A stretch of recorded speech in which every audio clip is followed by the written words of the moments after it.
할렐루야. 오늘도 함께 예배하는 우리 모든 가족들, 가정에서든지 어디서든지 예배하는 모든 가족들에게 하나님의 은혜와 능력과 평강이 넘치기를 주님의 이름으로 축원합니다. 2022년도 저물어가는 길목까지 왔습니다. 돌아보니 역시 많은 일들이 주마등처럼 지나갑니다. 이때가 되면 저마다 금년에 손이 깨산에 분주해집니다. 지난 1년 동안 계획했던 바를 얼마나 이루어냈는가, 얼마나 이익을 남겼고 또 얼마나 손해를 보았는가. 혹자는 예상치 못한 흑자에 감격해 하기도 하고, 혹자는 형편없는 결과를 손에 쥐고 낙심하기도 할 것이고, 절망의 무게를 이기지 못하고 스스로 목숨을 끊는 경우도 있을 것입니다.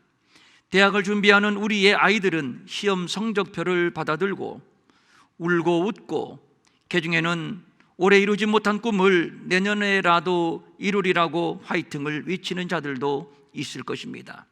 이런 현상들은 부자가 되고 성공하고 출세해야 대접을 받는 세속사회의 단면이라고 봅니다.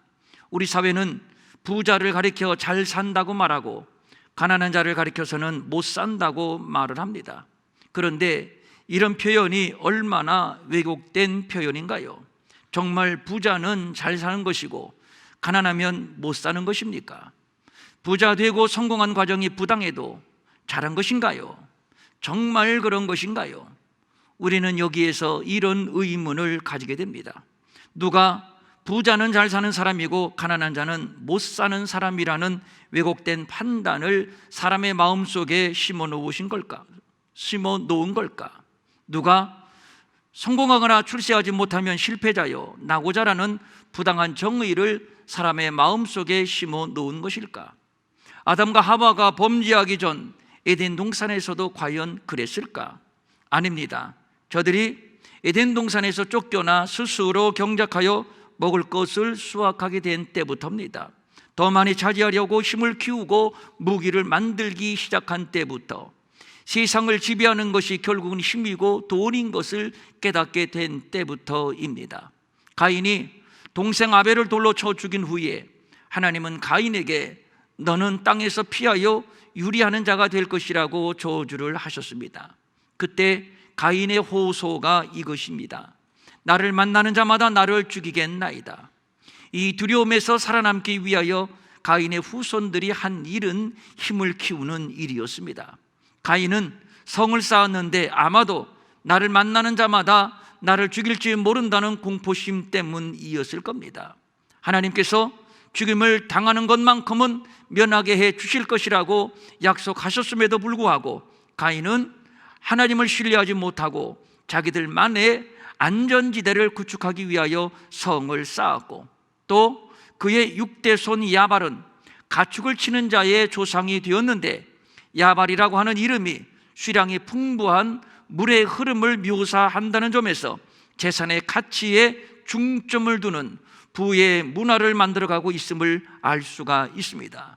그리고 두발가인은 구리와 쇠로 날카로운 무기를 만들어 폭력을 조장하고 무력을 숭상하는 사람이 되었습니다. 남에게 말을 좀 들어보십시오. 가인을 위하여는 벌이 7배일진데 라멕을 위해서는 벌이 77배이리로다. 하나님은 안중에도 없습니다. 더 강해지고 더 잔인해져야 자신을 지킬 수 있다는 강박이 지배를 합니다. 이를 위하여 힘을 키우고 세력을 구축하고, 그러기 위해서는 뭐니 돈이 필요하고, 이 돈을 벌기 위해서 치열하게 경쟁해서 이겨야 하고, 이기기 위해서는 더 강해져야 합니다. 이 경쟁에서 탈락하는 자는 루저가 되는, 부자와 가난한 자, 강한 자와 약한 자, 지배와 피지배라는 불평등의 사회를 만들어가게 됩니다.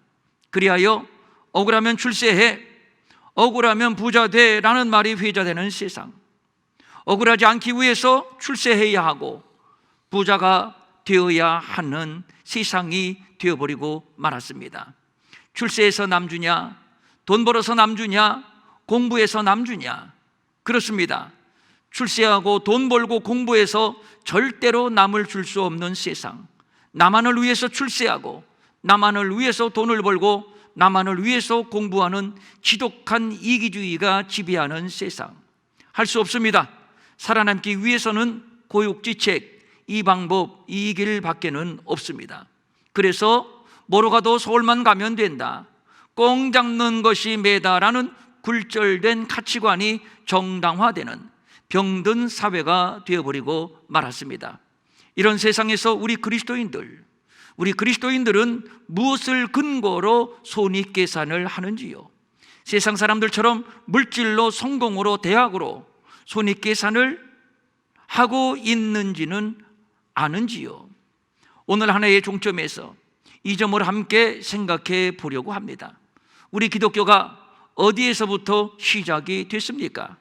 가장 낮고 가장 천한 곳에서 시작이 되었습니다.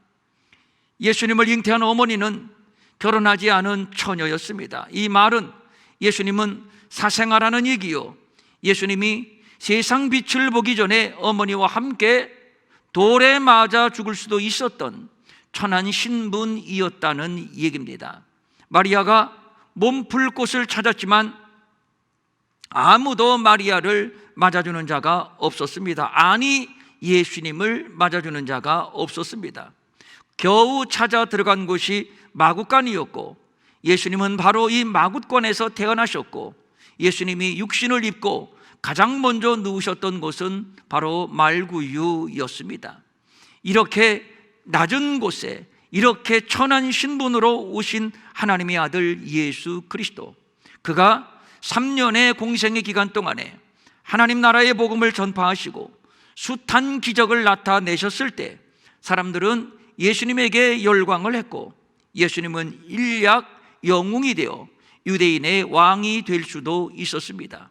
가장 낮은 곳, 가장 천한 신분으로 세상에 왔지만 일약 최고의 자리에 오를 기회를 잡은 것입니다. 기회는 항상 있는 것이 아니지요. 두 번 다시 올 수 없는 이 기회, 그렇다면 예수님의 입장에서는 놓치지 말아야 합니다. 반드시 잡아야 합니다. 그러나 예수님이 이 세상에 오신 목적은 겨우 세속 권력을 얻기 위해서가 아니었습니다. 세상 죄를 지고 가는 하나님의 어린 양으로 오셨습니다. 모세가 광야에서 뱀을 든 것처럼 예수님도 십자가에 높이 들릴 것이며, 이렇게 해서 자기 백성을 죄에서 구원하실 겁니다. 마침내 예수님은 초유의 불법 재판을 통해서 십자가의 처형을 당하셨습니다. 채찍에 맞아 살점을 뜯기며 심장에서 피를 토해내며 아버지, 아버지, 어찌하여 나를 버리시나이까? 아버지, 저들을 사하여 주옵소서. 자기들이 하는 것을 알지 못함이니이다. 이 말씀을 남기시고 죽으셨습니다. 예수님은 자기 백성을 구원하고 하나님 나라를 건설하기 위하여 오셨지만 아버지께로부터도 철저하게 버려졌고 처절한 실패의 자리로 내려가셨습니다. 그것이 바로 십자가요, 그것이 바로 무덤입니다.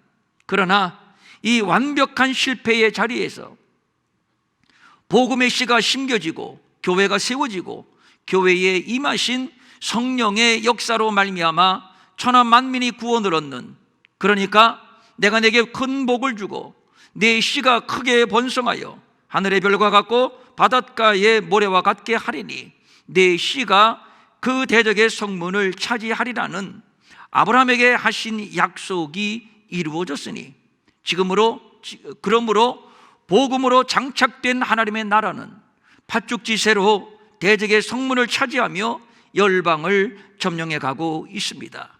이것이 복음이요, 이것이 교회요. 또 중요한 것은 우리 그리스도인들이 지향해야 할 삶의 원리, 삶의 기준이 바로 이것이라고 하는 것입니다. 기독교의 힘은 성도들이 출세하고 성공하여 높은 자리에 올라가고 그리하여 사회에 큰 영향력을 미치고 그래서 세상을 변화시키는 데 있는 것이 아닙니다. 기독교의 힘은 성도들이 낮은 자리에서 십자가를 지고 세상 사람들이 가지 않는 좁은 길을 갈 때 바로 그곳에 위대한 복음의 능력이 나타나고 세상을 변화시키는 역설에 있습니다. 이것이 바로 하나님 나라의 법칙이며 성도가 추구해야 할 삶의 원리입니다. 예수님이 가신 길이 바로 이 길이었고, 사도들이 간 길도 바로 이 길이었고, 초대교회의 성도들 그리고 우리의 믿음의 선진들이 간 길이 바로 이 길이었습니다.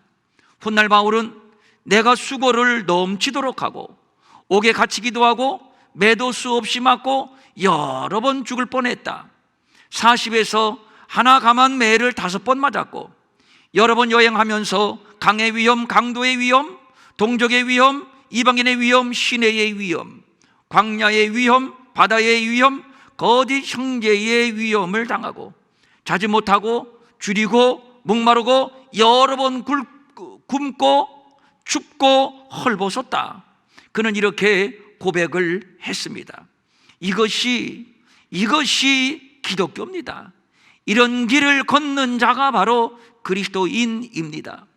AD 13년 로마의 콘스탄틴 황제가 밀라노 칙령을 발표함으로써 기독교가 공인이 되고 기독교 탄압은 종지부를 찍고 카타콤으로 상징되는 깜깜한 지하에서 화려하고 자유로운 지상으로 올라오게 되었습니다. 이때부터 기독교 신앙은 어떤 제재도 받지 않게 되었고 지하에 숨어 살던 기독교인은 사회의 주류로 이동하게 되었습니다. 박해 때에 몰수당했던 재산을 다시 되찾을 수가 있었고 성직자들은 세금 면제, 병역 면제의 특혜를 누리게 되었습니다. 사람들은 이 시대를 가리켜 기독교의 승리, 기독교 부흥의 시대라고 칭송을 하지만 그런데 불행하게도 이때로부터 복음은 완전히 왜곡되기 시작을 했고 교회는 힘을 잃어가기 시작했다는 것입니다. 기독교가 로마의 힘과 결탁하면서 무소불위의 권세를 누리게 되고 기독교 패권 시대로 돌입하게 됩니다. 얼마나 교회의 힘이 막강해졌는지 교황이 황제를 세우기도 하고 황제를 폐위시키기도 했을 정도입니다. 이 시대에는 기독교인이 아니라면 사회적으로 소외를 당하기까지 했고 그래서 울며 겨자 먹기식으로 기독교인이 되어야 했습니다. 먹고 살기 위해서 기독교인이 되었다는 말, 바로 이 시대를 가리켜 한 말입니다. 지난 박해 시대에는 예배를 드릴 수 있는 공간이 한 평만 있다면 그곳이 지하 동굴이든지 깊은 산속 골짜기든지 마다하지 않고 저들은 모여들었습니다. 눈물과 감사로 번복된 예배를 드렸습니다.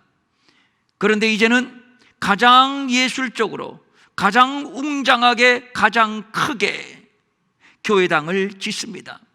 성직자들은 울긋불긋한 가운을 입습니다. 예배의식이 현란해집니다. 그러나 눈물도 없고 감사도 없으며 무엇보다도 복음의 능력을 잃어버렸습니다. 경건의 모양은 있지만 경건의 능력을 상실했습니다. 그래서 세속적인 교회, 세속적인 그리스도인이라는 말을 들어도 할 말이 없는 시대가 되어버리고 말았습니다. 교회의 세속화, 이것은 한마디로 타락입니다. 그러나 저들은 이렇게 변명을 합니다. 기독교가 막강한 세력을 가지고 기독교인들이 각 분야에서 정상의 고지에 있어야 세상을 변화시킬 수 있다. 이것이 소위 기독교 고지론입니다. 정말 그런가요? 기독교가 부를 축적하고 막강한 권력을 움켜쥐고 있을 때, 웅장한 교회당과 현란한 예배의식으로 치장할 때, 기독교인들이 각 분야에서 고지를 점령하고 지배하고 있을 때 그들이 과연 세상을 변화시켰나요? 그때 과연 사도행전 교회처럼 형제들아 그러면 우리가 어찌할꼬 통에 자복하는 역사가 일어났으며 그때 과연 하나님을 찬미하며 또 온 백성에게 칭송을 받으니 주께서 구원받는 사람을 날마다 더하게 하시는 부흥의 역사가 일어났는가요? 그것이 아니라는 것을 교회사가 입증하고 있습니다. 오히려 타락했습니다. 함정입니다. 무서운 함정입니다. 이렇게 천년의 세월이 지나고 침묵할 수 없는 중세의 종교개혁자들이 결연히 등장하여 십자가의 도와 하나님의 말씀을 유일한 무기로 삼는 교회가 다시 이 땅에 세워졌으니 바로 오늘날의 개신교회입니다. 이때로부터 복음에 입각한 하나님의 나라는 다시 부흥의 시대를 맞이하였고 우리가 바로 그 부흥의 열매가 되는 것입니다.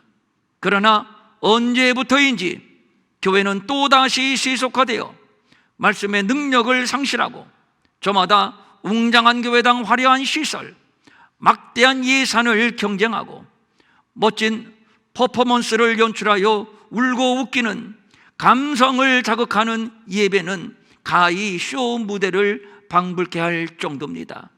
이에 편성한 기독교인들의 신앙 형태는 지독한 기복신앙으로 전락을 했고 그리하여 예수 믿고 부자 되고 출세하고 성공하는 간증은 홍수를 이루지만 예수 믿고 나도 바울처럼 지난날 내가 좋아했던 모든 것을 배설물로 여기고 더 내려가고 바닥까지 내려가고 십자가를 지고 좁은 길을 가는 주님의 제자가 되겠다고 간증하는 자들은 별로 찾아보기가 어렵습니다. 이런 세속주의, 기복주의에 매몰된 그리스도인들은 한 해를 마무리하는 시점에서 모든 것이 불만족스럽고 괜히 우울해지고 하나님이 원망스럽기까지 하고 그래서 예수 믿어도 소용없다는 푸념이 쏟아지고 있습니다. 그러나 이 사실 알아야 합니다. 그리스도인은 올라가는 자들이 아닙니다. 소유하는 자들이 아닙니다. 가진 것을 배설물처럼 버려버리고 끝까지 더 이상 내려갈 수 없는 곳까지 내려가는 자들입니다. 예수님이 그러셨고 제자들도 그랬고 초대교회의 성도들이 바로 그랬습니다. 모두가 내려간 자들입니다. 가장 낮은 곳, 그곳에서 십자가를 경험하고 그곳에서 감격하여 눈물 흘리며 이런 찬송을 부릅니다. 내 영혼이 은총 입어 중한 죄짐 벗고 보니 슬픔 많은 이 세상도 천국으로 화도다. 높은 산이 거친 들이 초막이나 궁궐이나 내 주 예수 모신 곳이 그 어디나 하늘나라 다 같이 할렐루야 찬양하세. 내 모든 죄 사함 받고 주 예수와 동행하니 그 어디나 하늘나라. 예수 믿고 더 올라가자. 예수 믿고 더 쌓놓자. 예수 믿고 더 인정받자. 세상을 한번 호령해보자. 내가 한번 세상을 바꿔보자. 지독한 교만입니다. 신앙의 무지입니다. 나무 위에 올라가서 예수님의 얼굴 한번 보자고 했던 사람이 있지요. 삭개오입니다. 예수님의 얼굴 한번 보고 싶어서 나무 위로 올라갔습니다.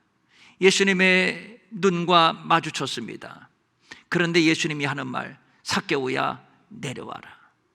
나를 보려면 나무 위에 올라가는 것이 아니야. 높은 곳으로 올라가서는 나를 볼 수가 없어. 내려와라. 내려와서 낮은 곳으로 내려와서 그리고 나를 만나자. 내가 낮은 곳으로 내려온다면 내가 너를 만나줄 거야. 예수님은 나무 위에 계신 것이 아니라 나무 밑에 계십니다. 낮은 자리에 계십니다. 그러므로 예수를 믿는다는 것은 낮은 자리로 내려가는 것을 의미합니다. 성경은 말씀합니다. 자기 재물을 의지하는 자는 패망하려니와 의인은 푸른 잎사귀 같아서 번성하리로다. 올라가고 상송하고 고지를 점령하는 것은 바벨탑의 환상입니다. 하늘 꼭대기까지 올라가자. 이제는 우리끼리 모여 흩어지지 말자. 하나님을 한번 대적해 보자, 이런 야심을 가지고 쌓아 올린 것이 바벨탑입니다. 한국교회를 향한 부끄러운 평가 중에 하나가 교회가 기업화되었다고 하는 것입니다. 아니, 한술 더 떠서 교회가 완전히 대기업이 되었다고 하는 것입니다. 기업의 속성은 이문을 남기고 더 확장하는 것인데 교회가 바로 그런 모양이 되었다고 하는 겁니다. 이보다 더 치욕적인 말은 없습니다. 2022년을 마감하면서 우리 함께 손익계산을 해봅니다. 얼마나 이익을 받는가, 아니면 얼마나 손해를 받는가. 아니, 다시 묻습니다. 그리스도인의 손익계산, 그 기준이 과연 무엇인가요? 어느 정도가 손실이고 어느 정도가 이익인가요? 정말 기업의 기준으로 한 해의 손익을 계산하는 것인가요? 그것은 절대적으로 잘못된 것입니다. 성경은 어디에도 그런 기준을 말하고 있지 않습니다. 오히려 가난한 자가 복이 있다고 말하고 있으며 잔치의 윗자리와 회당의 높은 자리에 앉지 말라고 말하고 있습니다. 결론부터 말씀드립니다. 예수를 나의 구주로 고백을 하고 예수님이 내 안에 내주하시고 성령님의 인도를 받는 그 순간부터 그리스도인에게는 손실이라는 것은 없습니다. 그리스도인에게 손해보는 삶은 없다는 얘기이며 모두가 이익이며 모두가 복이라는 얘기입니다. 내가 하나님의 자녀가 되고 주님을 모시고 사는 그날부터 우리의 인생은 무조건 플러스 인생입니다. 손해, 손실, 이러한 단어는 우리 그리스도인에게는 전혀 어울리지 않는, 가당치 않은 말입니다. 이렇게 말할 때 우리 중에 강력하게 반론을 제기하는 분이 있을지 모르겠습니다. 일이 뜻대로 되지 않는다, 살맛이 나지 않는다, 완전히 죽을 맛이다, 하나님이 과연 살아계신지, 하나님이 과연 나를 기억하고 계신지 모르겠다 하여 믿음의 회의가 밀려오는 분들 계실지 모르겠습니다. 목사님은 교회에서만 계셔서 치열한 삶의 쓴맛을 모른다고 저한테 반문하고 싶은 분도 계실지 모르겠습니다. 그렇습니다. 맞습니다. 제가 여러분의 삶의 형편을, 여러분의 아픔을 다 이해할 수는 없습니다. 그래서 여러분의 아픔을 구구절절 공감하지 못할 수도 있습니다. 그러나 저는 오늘 본문의 하나님의 말씀을 믿습니다. 우리가 알거니와 하나님을 사랑하는 자 곧 그의 뜻대로 부르심을 입은 자들에게는 모든 것이 합력하여 선을 이루느니라. 우리가 하나님을 사랑한다면, 우리가 그의 뜻대로 부르심을 받아 구원을 받고 하나님의 자녀, 하나님 나라의 백성이 되었다면, 정말로 그렇게 믿는다면 지금 쫄딱 망했어도, 지금 불치의 병에 걸렸어도, 아무리 자식이 속을 썩이고 가정에 문제가 많아도 기억하고 싶지 않은 내 생애에서 2022년도는 완전히 빼버리고 싶다, 그런 최악의 한 해를 보냈다 해도 결국에는 모든 것이 합력하여 선을 이루실 것이라는 하나님의 말씀, 이 약속을 저는 믿습니다. 이렇게 말씀드려 볼까요? 하나님의 자녀인 나는, 하나님 나라 백성인 나는 2022년도는 최고의 해였다. 이 말에 동의할 수 있나요? 이 말에 과연 아멘 할 수 있나요? 왜냐하면 선을 이루실 것이기 때문입니다. 지난주 연 목사님께서 가정교회 세우기 말씀 묵상 강의해 주셨는데 이런 말씀을 하시더라고요. 하나님은 무한대의 하나님이다. 우리는 무한대 하나님의 카피본이다. 하나님의 형상대로 지음받았다고 하는 것은 완전히 카피라는 것이에요. 그러므로 우리도 무한대의 인생이다. 무한대의 인생에서 천억을 빼도 무한대, 절반을 뚝 잘라 빼버려도 무한대. 결국 무한대의 인생. 우리 그리스도인들은 무한대의 인생이다. 정말로 제가 공감을 했습니다. 결국에는 합력하여 선을 이룬 자들이요, 결국에는 승리한 자들입니다. 하나님은 졸지도 않으시고 주무시지도 않으시면서 한치의 오차 한치의 차질 없이 당신의 일을 수행하시는 분이십니다. 하나님이 우리의 인생 가운데 하시는 일들에 오차가 있고 차질이 있다면, 실수가 있다면 하나님은 완전하신 하나님이 아닙니다. 우리의 머리털까지도 세실 정도로 우리를 사랑하시는 하나님, 완전하신 하나님. 그렇다면 우리 스스로 우리의 인생을 폄하해서는 안 될 겁니다. 그것은 하나님을 폄하하는 것과 다를 바 없기 때문입니다.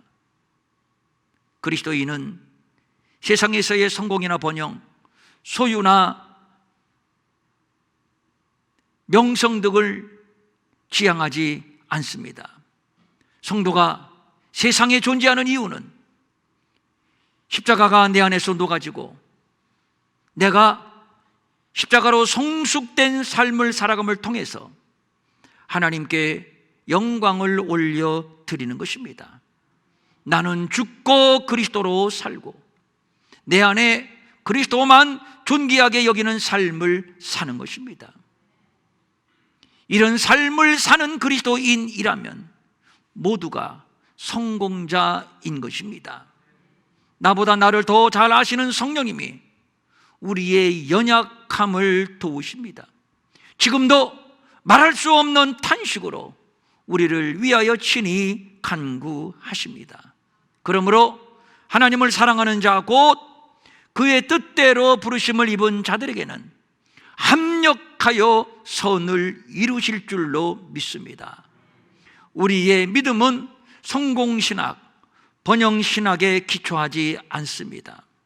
교회가 성공신학과 번영신학을 쫓을 때, 성공신학과 번영신학에 몰두할 때 교회는 여지없이 타락했습니다. 타락은 심판과 직결되는 겁니다. 어떤 일이 금년에 있었나요? 눈물로 번복되고 상처로 번복된 한 해였나요? 기억하고 싶지 않은 지긋지긋한 한 해였나요? 그래서 우울한가요? 아닙니다. 아무리 그래도 하나님은 그것을 선으로 바꾸실 겁니다. 결국에는 그것이 우리에게 유익이 될 것입니다. 왜냐하면 하나님은 선을 이루시는 하나님이시기 때문입니다. 우울하게 연말을 보내지 마십시오. 그렇다고 남들보다 조금 이룬 그것을 가지고 우쭐을 하거나 교만할 필요도 없습니다. 성공과 실패는 사람의 기준이요, 이것은 세속적인 용어입니다. 2022년 어떤 일들이 있었는지, 그러나 우리가 믿기는 결국 합력하여 선을 이루실 것입니다. 그래서 모두가 하나님의 은혜요, 그래서 또 감사한 것 뿐입니다. 하나님의 은혜다, 그러므로 감사하자. 이런 마음으로, 이런 신앙 고백으로 남은 금년 보름 남았나요? 하나님께 영광 올려드리는, 그리고 새해를 준비하는 복된 금년 마무리가 될 수 있기를 주님의 이름으로 축원합니다. 아멘. 일어나셔서 우리 찬송 부릅니다.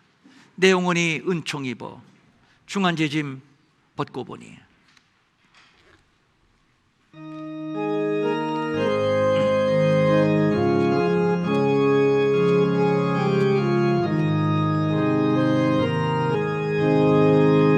내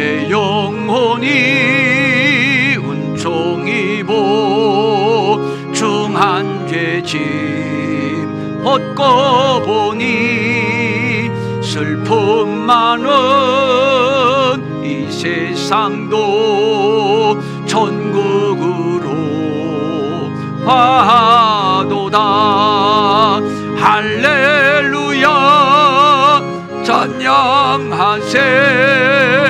내 모든 죄 사함 받고 주 예수와 동행하니 그 어디나 하늘나라 주의 얼굴 뵙기 전에 멀리 뵈던 하늘나라 내 맘속에 이루어지니 날로 날로 가깝도다.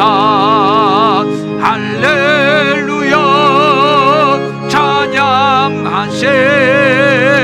내 모든 죄 사함 받고 주 예수와 동행하니 그 어디나 하늘나라 높은 산이 거친 들이 조막이나 궁궐이나 내 주 예수 모신 곳이 그 어디나 하늘나 아멘. 할렐루야 찬양하세. 내 모든 죄 사함 받고 주 예수와 동행하니 그 어디나 하늘나라 주의 얼굴 뵙기 전에 멀리 뵈던 하늘나라 내 맘속에 이루어지니 날로 날로 가깝도다. 할렐루야 내 모든 죄 사함 받고 주 예수와 동행하니 그 어디나 하늘나라. 뭐 또 있을 텐데 기도하겠습니다.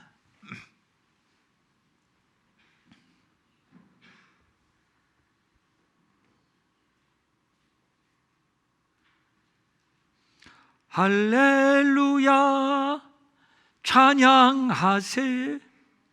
내 모든 죄 사함 받고 그랬으면 된 거예요. 내 모든 죄 사함 받았다 그러면 된 겁니다. 나머지는 이래도 좋고 저래도 좋고. 여러분 이것이 극단적인 신앙 같지만 이것이 기독교 신앙입니다. 이것이 기독교 믿음입니다.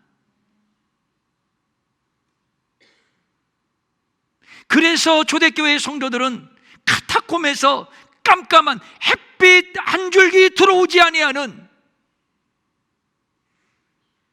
깜깜한 지하 동굴에서 일평생을 예배하며 살았던 겁니다.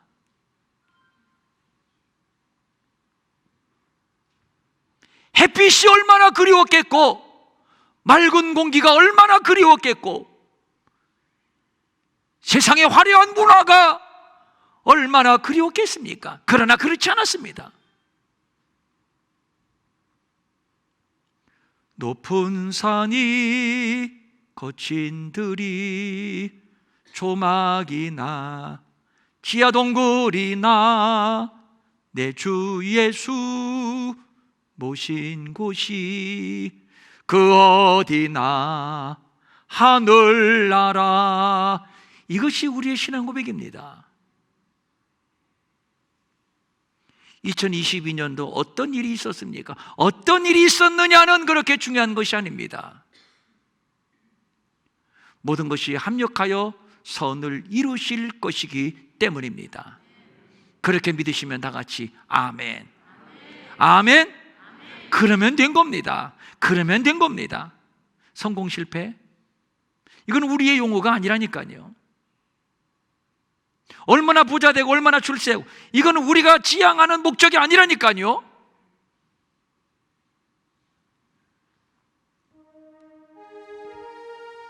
그래서 우리는 감사할 수 있습니다. 손익계산이 아니고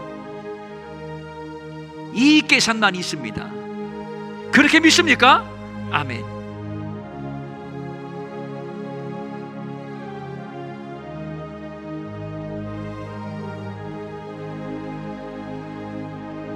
성령님, 성령님, 이 시간 우리가 2022년도를 돌아봅니다.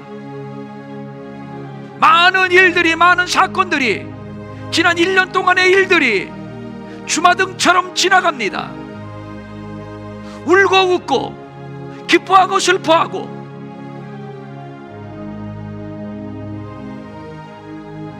그 수많은 일들이 지나갑니다.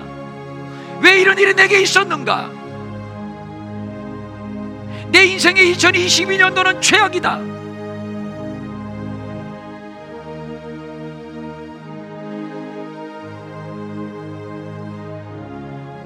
오늘 들려주시는 하나님의 말씀에 다시 자신을 돌아보게 하옵소서. 그렇구나, 그렇구나, 하나님은 마침내 선을 이루실 것이로구나. 선언을 이루시는 하나님을 신뢰하게 하옵소서. 그 하나님을 바라보게 하옵소서. 그 하나님을 믿게 하옵소서. 그래서 바로 이 자리에서 감사하게 하옵소서. 찬송하게 하옵소서.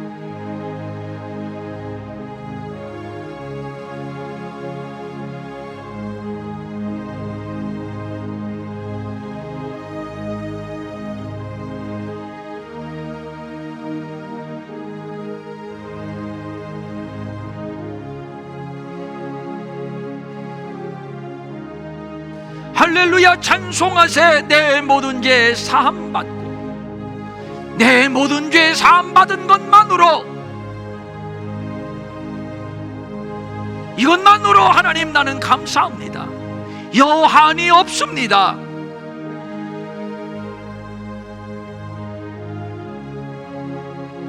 그러므로 나는 내가 사는 형편이 초막이든지 궁궐이든지 어디든지 그곳에서 나는 감사할 것입니다. 찬송할 것입니다. 예배할 것입니다.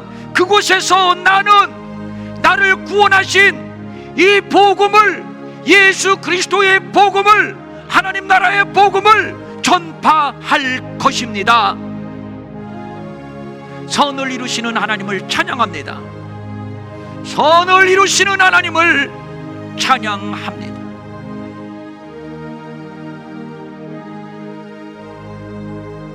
선을 이루시는 하나님을 찬양합니다. 다 같이 할렐루야 찬송하세. 할렐루야 찬송하세. 내 모든 죄 사함받고 주 예수와 동행하니 그 어디나 하늘나라. 할렐루야 찬양하세. 내 모든 죄 사함받고 주 예수와 동행하니 그 어디나 하늘 나라.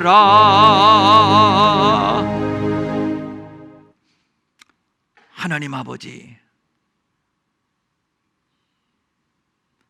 나 한 사람 구원하기 위하여 낮고 천한, 더 이상 내려갈 수 없는 막장까지 내려오신 예수님, 그곳에서 교회가 세워지고 하나님의 말씀이 흥왕하여 만백성을 구원하시고, 그리고 우리를 구원하신 그 사랑,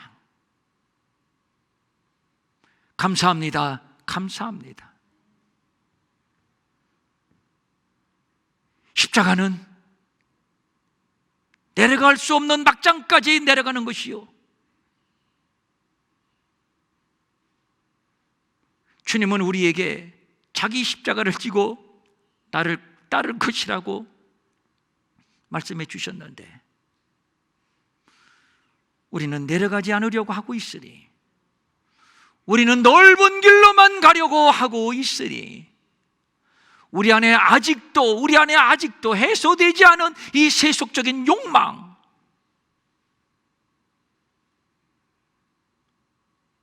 주님, 이 시간 다 십자가에 못 박아 버리게 하옵소서. 십자가에 못 박아 버리게 하옵소서. 그리고 합력하여 선을 이루시는 하나님을 바라보며, 내가 주 안에, 주가 내 안에,